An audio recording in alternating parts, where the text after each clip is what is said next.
Okay, good evening. I'd like to call the Emergency Special Village Board meeting to order on Tuesday, May 26th at approximately 6 p.m. Roll call, please. Lino, Here. Baker, Here. Bertle, Here. Bell, Here. Duffy isn't here yet, right? Right. Okay, Kadanko Here. and Nino. Here. Would you please join me in reciting of the Pledge of Allegiance? I pledge allegiance to the flag of the United States of America and to the republic for which it stands, one nation, under God, indivisible, with liberty and justice for all. Approval of the agenda as published. I'll make that motion. I'll second. All in favor? Aye. Aye. Approval of the minutes as published. I'll make the motion. I'll second. Any changes, additions, deletions, remarks, amendments, addendums? Okay. If not, all in favor? Aye. Aye. Opposed? Okay. Comments, correspondence, and concerns from the public. Does anybody have a public comment that they would like to make?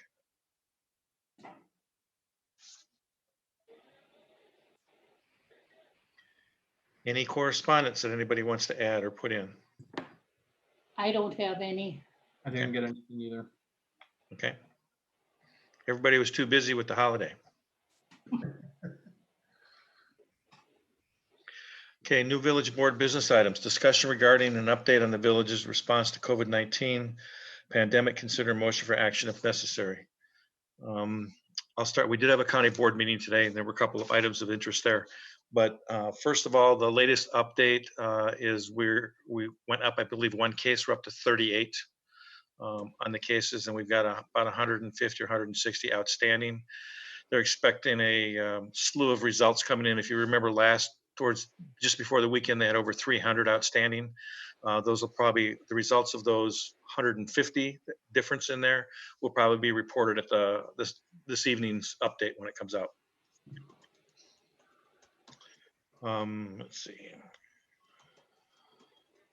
As far as what happened at the county board today, there was a mass discussion. There was a petition that had been presented that had 13 or 1,400 names on it. About roughly a third of them were Door County residents.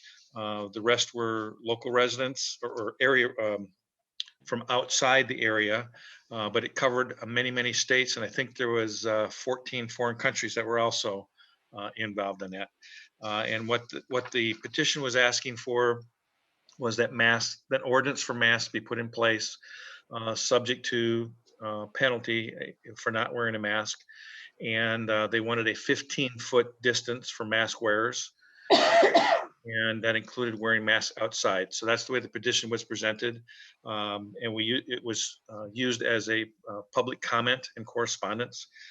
We did have discussion for face masks on there. We spoke with Sue Powers from the Department of Health, and a number of other people chimed in. It was probably about a 20 or 30 minute conversation. And the upshot of it was that no action currently will be taken to put any ordinance in requiring face masks in Door County at this point in time. There was a lot of discussion about over the weekend what people were seeing or not seeing as far as people social distancing and wearing masks. My own experience, and I'm interested in hearing everybody's experience over the weekend. I did help out at my old store for a couple of evenings. For the most part, I would say 7 out of 10 people came in with masks on. Or if they came in and saw other people wearing them, they pulled them out of their pocket and put them on. So there was pretty good compliance there. I made several trips down through the parks area, the beach area. To me, it looked like people were trying to social distance. It wasn't always possible, but it looked like they were trying to social distance. From what I saw at the restaurants and chairs and tables outside, same thing. They were trying to social distance. So I think people that were trying and wanted to got it accomplished, and those that didn't want to, it didn't happen. But again, I did see a significant number of people wearing masks. Again, this is just my eyes, my opinion. So I'd be interested in hearing what other people saw over the weekend. Hi, Pat. I would say down at the gas station this weekend, I think we changed the wording on our sign. There were too many words before. So now it just says, wear a mask, social distance, be respectful.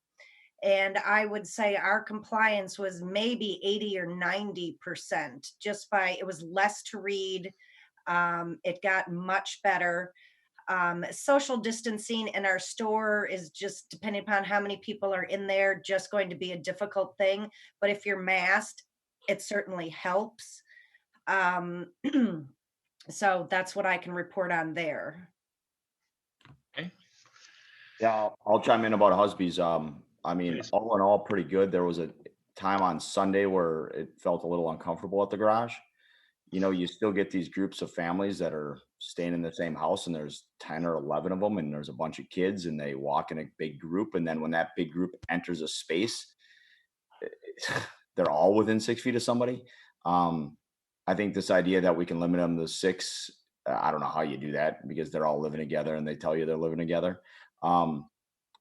People follow the instructions pretty well. I think we need some more signage, and what to Denise's point, less words the better.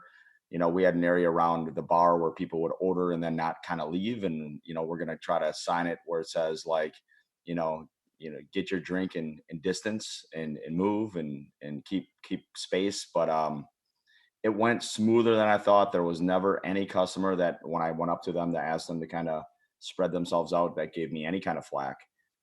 I expected confrontations and all that other jazz, and I know it's still going to come at some point, but it wasn't this weekend. So that's what I got.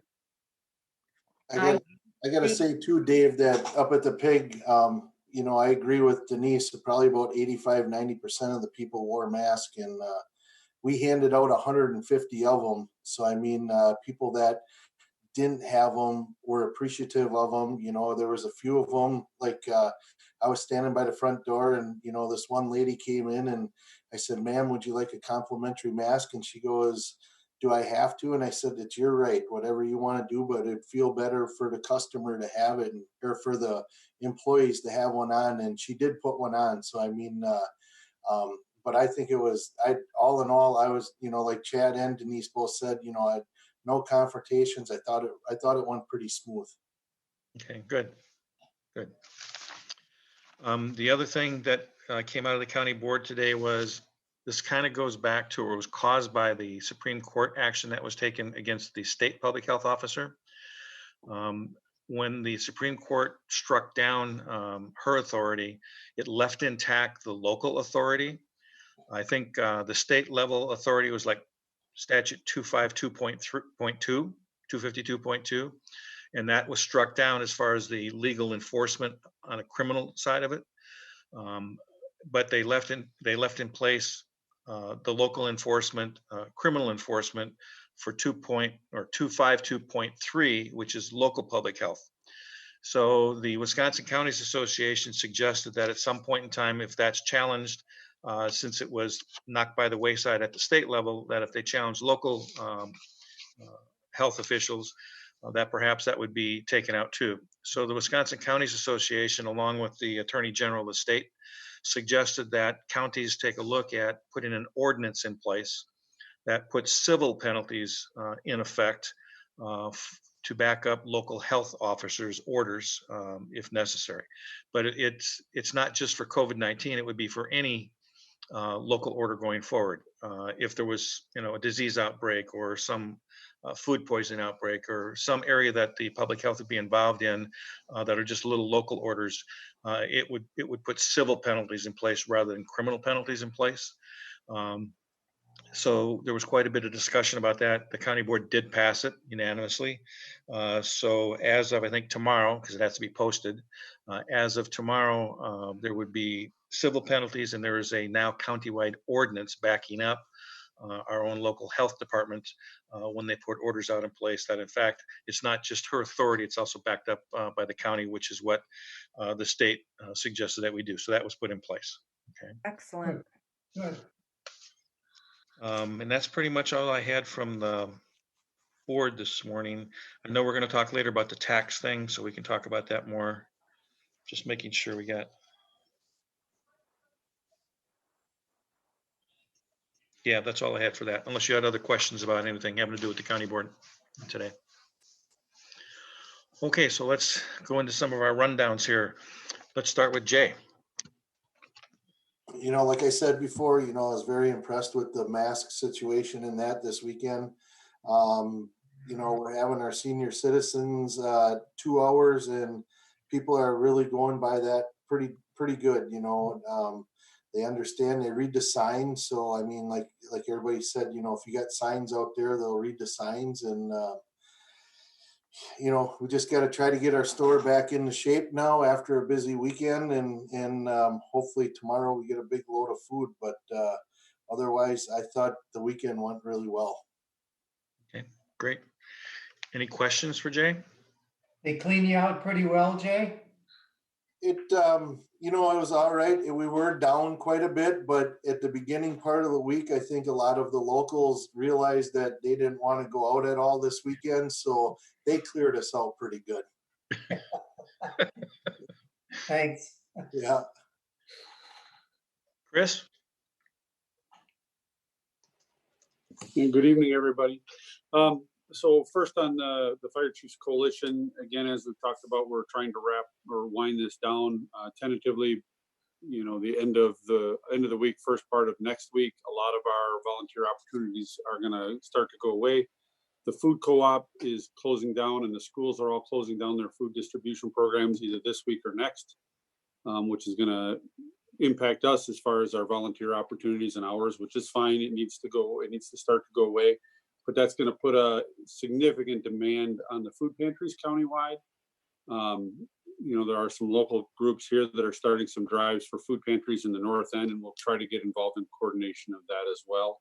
But I think we're going to see a significant change there. The county, and Dave, if you want to mention it, the county is working with the National Guard to try to do a 2-day free COVID-19 testing. We've been asked, or we, the coalition, have been asked to help staff that.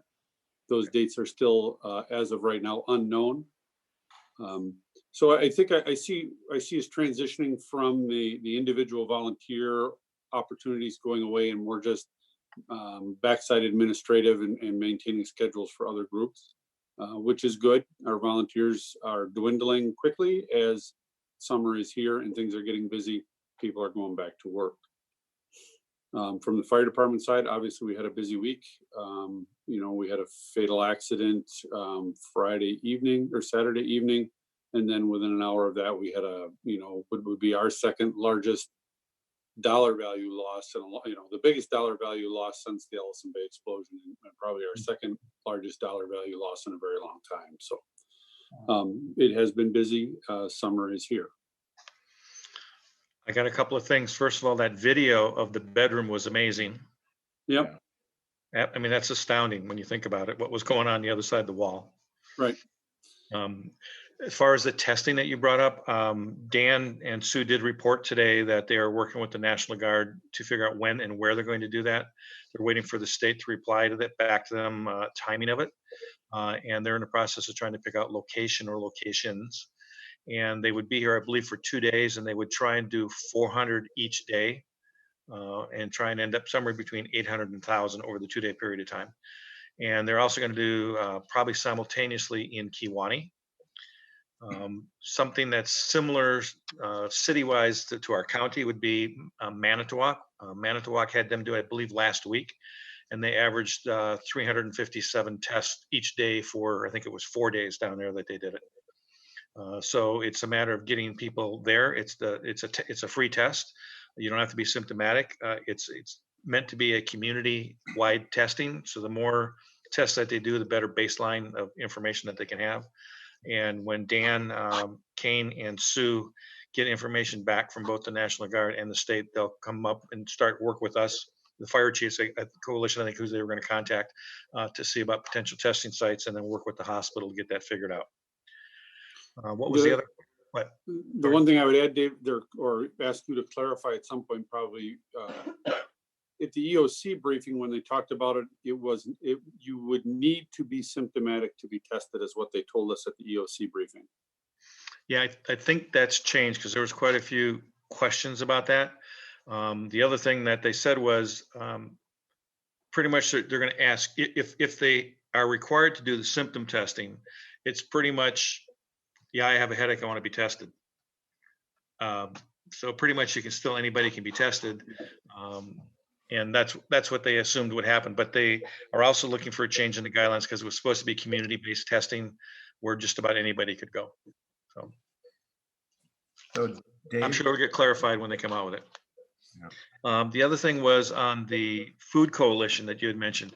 My understanding is, I know the food pantries are going to try and pick it up. Is not the coalition going to work with the food pantry for a little while and transition to the food pantries? Yeah, the Fire Chiefs Coalition will work to support the food pantries as best we can with collections and moving of resources as we can, yes. But, Okay. Not as far as like staffing or manning them or going out and doing food drives. Right. And then, but the food coalition itself, whatever they had, they were also going to Yep. make available too. Okay. Right, so the food co-op was gonna make their excess available to them, and then Brett at the Community Foundation has already started to set aside some significant amounts of funds to support the the food pantries on the backside. Right. Okay. All right. Got it. Thank you. Any other Mhm. questions for Chris? No, but I have one for you, Dave. Sure. You said something about a video of the bedroom in the fire. Where would I find that? I Oh, can send it to you. yeah. It's posted all over, but he'll text it to you. Okay. Anybody else? Well, and then the other thing, we talked about this a few weeks ago, that originally the board extended an offer of $2,500 for the Chris's Coalition, Mhm. and they only took 500, so that was 2,000 additional. Can we put that on the next agenda next time we meet and see if the board is willing to give that maybe to the First Baptist Church here and their food pantry within the village? Sure, we can put it on the agenda. Yeah, Okay, thank you. good idea. Okay. Okay, Louise, how are you? Good. Hello. Let's see. What's up? Let's see. Most of the calls in the visitor center have picked up, and almost every single one of them, and they come from Wisconsin, Illinois, Ohio, Minneapolis, or Minnesota. Every single one of them wants to know if we're open. So when they ask if we're open, they want to know if the state is open. They want to know if the county's open. They're very confused.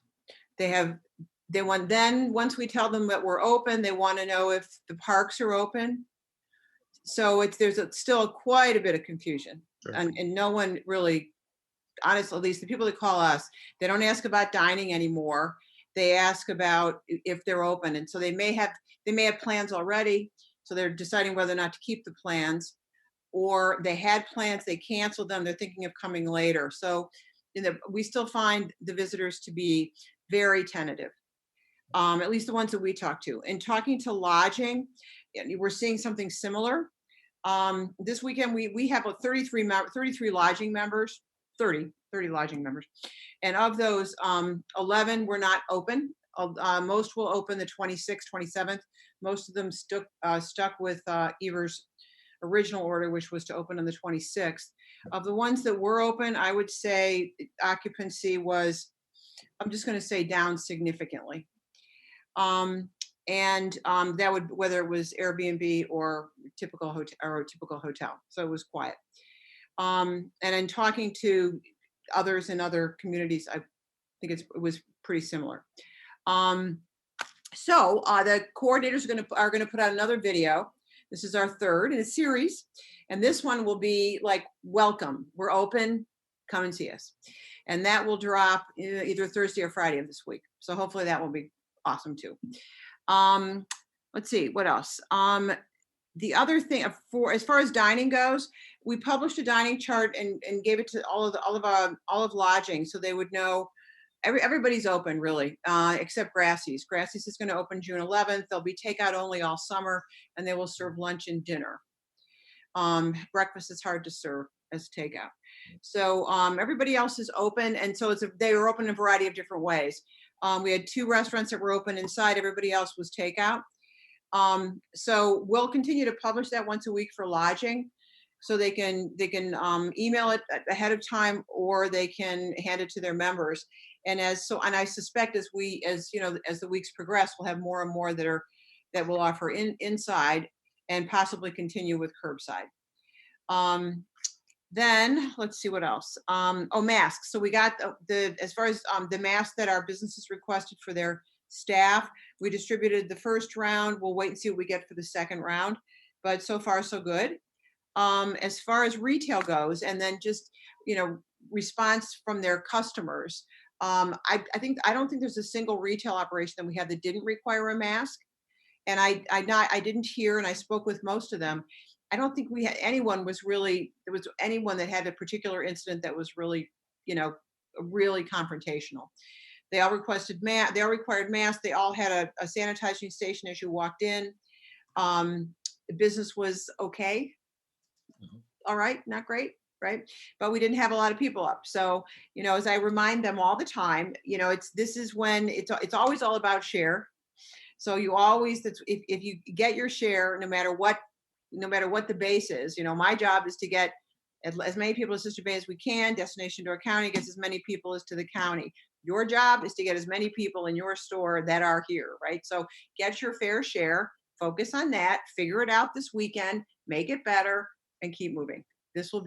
We'll get more people. And we like that. We had good weather, which was great.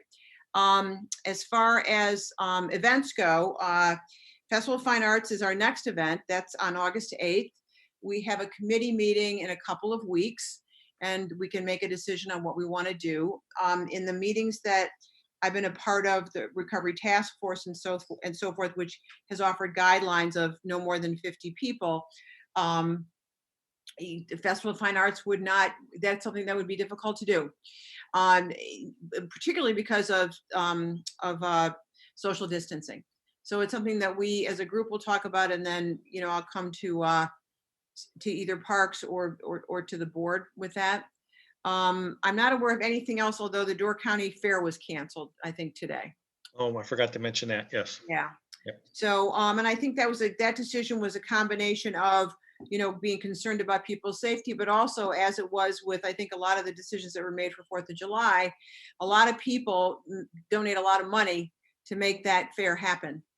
And a lot of people maybe aren't in the position to do that right now. So it was a combination of those two things, and that was why that decision was made. From what I understand, Dave, you probably know a lot more about it than I do. Yeah, let me just add a few things. There was also, at a certain point in time, all of the Midway, et cetera, and some of the attractions that have to come, you have to make payments and deposits, so they'll show Yep. up. Yep. And that was rapidly approaching, and Yep. they didn't want to pay the money out and then cancel it later on. Right. So that was also a big factor that was involved in it. They're still trying to come up with a way to do some of especially the 4-H and the kids that raise animals. There are a couple of counties that are doing virtual online with those, and they're trying to figure out a way to do that. So I know they're working on That'd that. be great. So they wouldn't lose that side of the fair yet on the animal side with the 4-H kids. Well, especially for the kids, yeah. And they spent the whole winter, sure. Right. Yeah. So they expect within the next 30 days to have a way to do that. Okay. So they're still trying to do something Good. Good. with it, but without the Midway attractions, et cetera. Good. Good. So I would have to say, as a whole, we got through it, quite well. I think everybody was pretty well behaved. I think our businesses were a little nervous and got through it and should be proud of themselves and did a good job and presented Sister Bay in the way that we always do. We welcomed everybody. We kept them safe. Everybody had fun. And, if this is an indication of what it's going to look like as the summer progresses with a lot more people, then there will be a lot more people, then it was a good way to start. Well, it's interesting when we were talking before about the number of people that were wearing masks, and businesses were trying to social distance and use this as a way to figure out what to do going forward and make adjustments.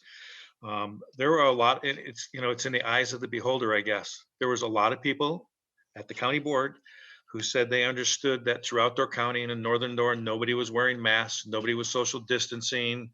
They were in the parks in big groups. They mentioned a couple of our businesses here, like Stabur, where they drove by and saw people everywhere and there was no distancing going on. And then they saw in the park, the same thing was going on. So, it's in the eye of the beholder, because that's not what I saw. And everybody here is saying the same thing. That's not what they saw either. So it's interesting.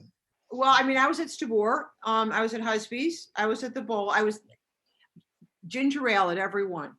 And that's what I felt. I just felt, I mean, I felt obliged, so, and in every single one, I walked in with a mask. It's a little difficult to, so I'm putting a hole in your mask defeats the purpose. So, but everybody was, and Stabor, those tables were far apart. You could not stand at the bar. You had to leave, and same with Husby's. And Right. I did go to the Boathouse. The tables might have been a little bit closer together than they should have been. Okay, a little bit, I have a tendency to be a little bit easier on Michael, but yeah, they might have been. But the only place I think I didn't go was honestly was JJ's, and even Chop, and that's not an easy business to serve outside, I don't think. But people in the park, they were separated. They were not masked. No, I would say for the most part, when I saw people in the park, they were not masked. And But I wouldn't necessarily expect people at the park and the beach to be masked all the time. yeah. So but especially I mean- social distancing, right? The goal of the mask is if you can't be 6 feet away from somebody is when the mask becomes, Right. Yeah. the Most protocol, important, right? Yeah. And actually, I also, Pat, I heard that the boat rental had a good weekend.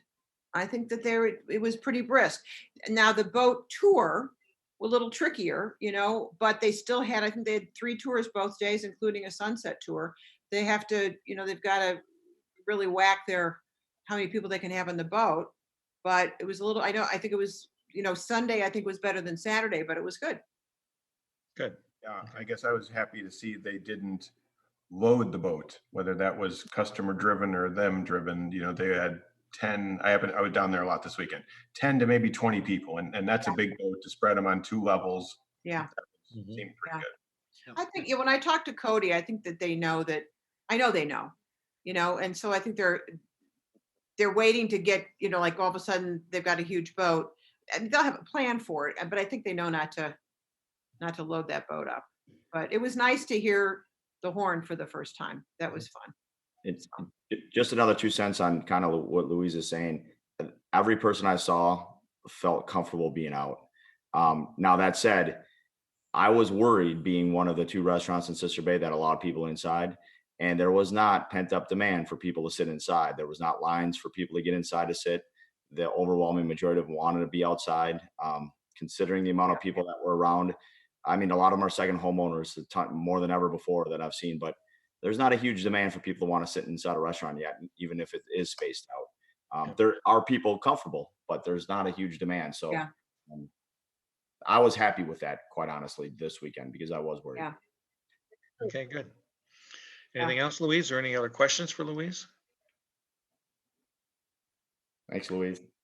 Well, the only other thing I think we should consider at some point is the people that will have indoor seating and then to continue to want to have takeout are going to need some parking for people to pull in and pull out.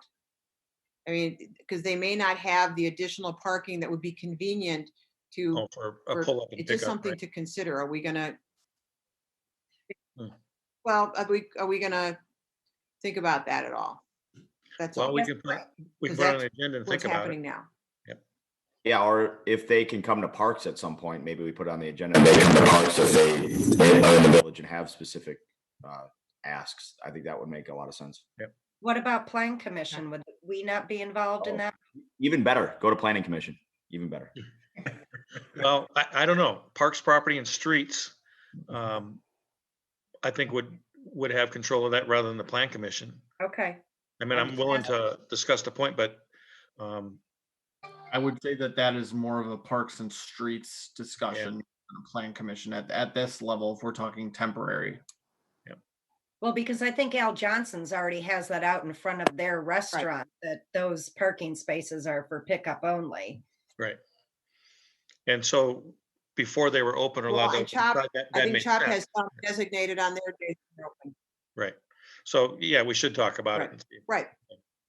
Okay, we'll get it on an agenda. If the tables are further apart, they've got fewer people they can have there, so they would need less parking, wouldn't they? Not Interact- necessarily. Okay. Depends Ostensibly, on- but then there's people that are parked. Well, but there's also people that are parking in their lots that aren't eating there, you know? Right, that are not going to the restaurants. I noticed was it Sturgeon Bay is putting those little parklets, I think they call them, in place, where they make little mini parks in the parking spots. And that was to try and give the restaurants additional outdoor seating. So, I thought that was a creative idea. yeah, Oh, Yeah. yep. And I drove down and saw some of them, how they had them laid out today when I was down there. yeah. And most of them were 2 to 3 parking spaces long. And I forget, 2 of the places put like little planters out around the edge. So it kind of cordoned it off from the street because it is right next to the traffic, of course. And it looked, it gave them some extra little space out there. So, okay, anybody else for Sure. Louis? All right. John, good evening. Good evening. You have anything A tonight? a couple things. I want to take this opportunity to thank you and your board again for inviting Liberty Grove to sit in on these meetings. It's been very, very helpful to us to formulate our plans as well and to follow your lead. And I'm very impressed with the way your community has, stepped forward in this and done the lead in Northern Door County. And thank you very much for that. I do have a question for Louise. I wondered what she was adding to the ginger ale. I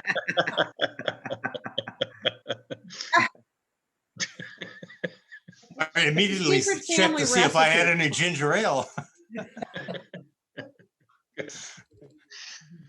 All right. Whiskey works good. Whiskey works. Someday I'll share it with you, John. All right. Thank you, John.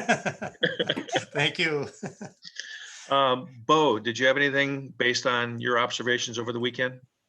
Well, I think a lot of what I saw was covered already in everyone's discussion. The one thing I thought about mentioning, I went down to Pebble Beach a couple of times during the weekend just to see how that was, because not a lot of people are swimming, but a lot of people wanted to enjoy the weather out there. And I was actually kind of astonished. There was a couple cars there, a good amount of people, but everyone actually took the opportunity to space themselves out. There was, I think at the midpoint on Saturday and Sunday, in the early afternoon, there was probably 8 to 10 groups, and they were all scattered in distance from one another, which I thought was pretty good for considering how tight of a space that is to be out on that beach there. But There can't be much of a beach this year. yeah, no, it was interesting, but I think people are trying their best to be responsible, and I think everyone's worried about the other person's perception of them, and that's a big driver in this. So, like I said, no one's gonna sit on the beach and get a tan with a mask on, but they have it on them, and if they feel uncomfortable, they put it on. Good old fashioned peer pressure. It works. Yes, right. Good. All right. Thank you. Anybody else want to add anything? Tasha, Amy? Well, I've got a quick, as long as Bo brought up Pebble Beach, we were on the water side of that and observed a few people, which was very nice, socially distanced. I seem to remember when we purchased that in conjunction with the land trust, the first thing we were going to do is take down the big wooden X's that people don't have to crawl under or over or whatever. And people are still having to crawl over and under and whatever. Could we, in the sometime near future, at least take down a couple of them that there's easy access for whoever wants to get through there? Yeah, we can put a Pat Duffy gate up, no problem. No, I don't want a gate. Just take down what's there. No, I've actually had the neighbors on the Liberty Grove side inquire about relocating that fence to the other side, because we do still have to remember that other side is private property. So I'm working with the parks crew. Obviously, they were a little overloaded the last few weeks, but when we have some time, remove that fence and put that on the opposite end. And if you want, I'll take the steel down there. I'll have it done in 10 minutes. By all means. Okay. Anybody else on COVID-19? All right. Thank you, everybody, for your input in that. We'll move to item number 2, discussion regarding provisions of resolution 430-0526-2020, which authorizes the waiver of interest and penalties on property tax payment installations or installments for the Village of Sister Bay, which are due on or after April 1st, 2020. Consider a motion for action if appropriate. I'll make that motion. Second. Okay, discussion. Tasha, do you want to add anything to the resolution discussion?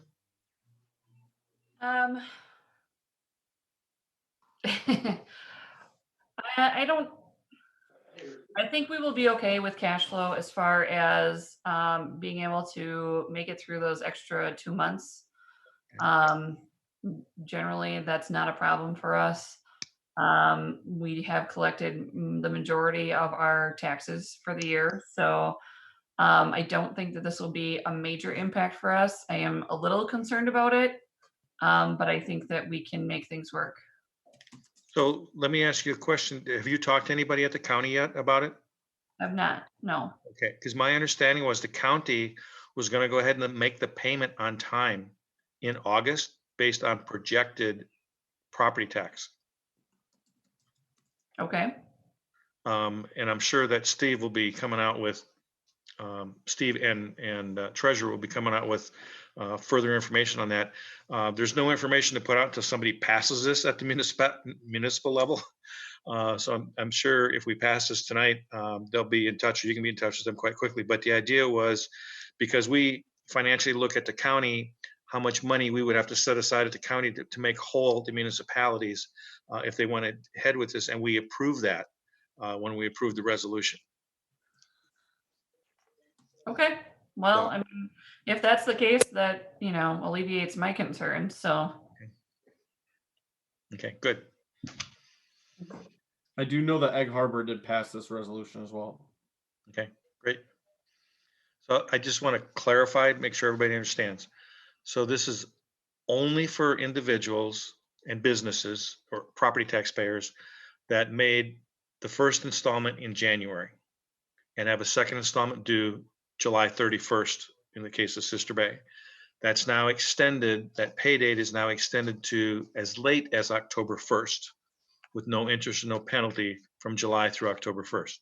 If they don't make that second installment by or before October 1st, then penalties and interest will kick in. Okay. If you didn't make your payment in January and you are, quote, currently delinquent because you didn't pay half, penalties and interest have started to accrue already, and you are not eligible to avail this particular program. So your penalties and interest would just continue on until such time as you actually paid your taxes. And I think those are the two biggest things about this, if somebody asks. But personally, I think it's a good thing to do. We have too many people, too many businesses, too many employees.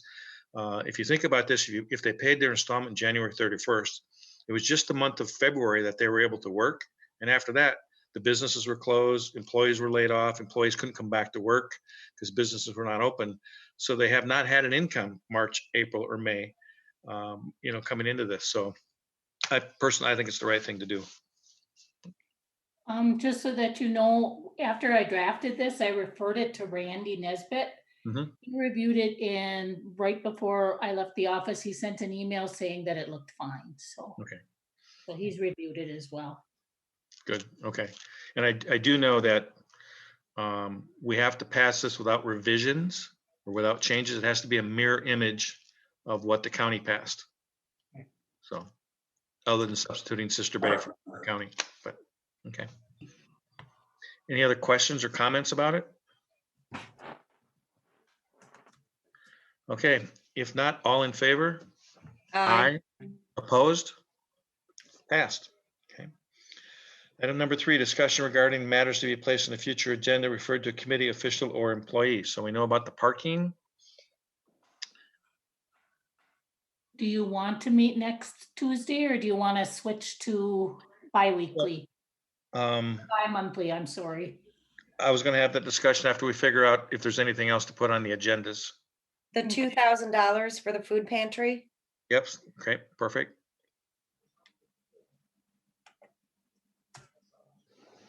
Anything else you can think about at the moment? Okay. So as far as future meetings, we had said that we would discuss it. I can tell you that the COVID-19 task force at the county, starting next week, is going to cut back to once a week. It had been every day. Then it moved to 3 times a week. This will be the last week that it'll be 3 times a week. And then starting next week, it'll be 1 day a week. So things are, of course, winding down unless something takes off again that everybody hopes doesn't happen. So I guess I would be in favor of us pulling back and not doing it every week. Let's go through June maybe as every other week. So let's meet twice, our regular board meeting plus one other, and then we'll see where we go in July. And that'll also correspond. Our emergency proclamation would it currently expire June 30th. So having these 2 meetings will also correspond with what we would have to do with that before we get to the end of the month.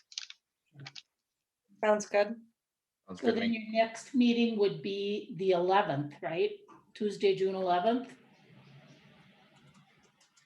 There is no June 11th. The 11th is a Thursday.